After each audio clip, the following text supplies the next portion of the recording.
The thug swaggered toward the couple with the careless arrogance of someone who had never faced a real threat in his entire life. He had spent years bullying people who looked smaller, quieter, or more polite than him, and today he thought he had found the perfect targets. The couple stood near their truck, the woman smiling softly as she sorted through a small bag, while her boyfriend leaned against the door, relaxed, calm, seemingly uninterested in the chaos happening around them. To the thug, that calm looked like weakness.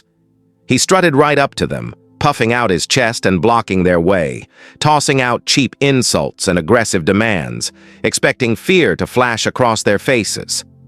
The woman stiffened with concern, clutching her bag a little closer, but her boyfriend didn't move a muscle.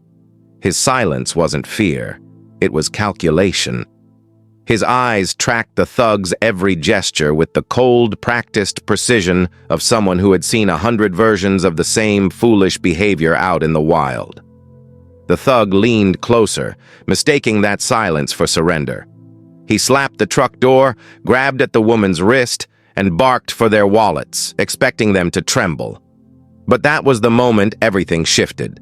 Without raising his voice, without a hint of panic, the boyfriend slowly straightened up. His expression didn't change. Still calm, still quiet.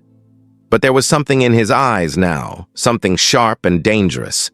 This wasn't an ordinary man. This was someone shaped by brutal landscapes, a survivor who had spent years navigating unforgiving outback terrain where a single mistake meant death. He had fought off wild boars, tracked venomous snakes through the brush, and learned to react faster than any predator that stalked the desert.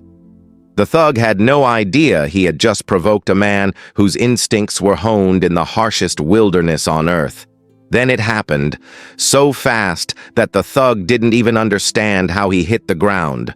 The hunter moved with explosive precision, twisting the thug's arm and dropping him face first into the red dirt in one fluid motion.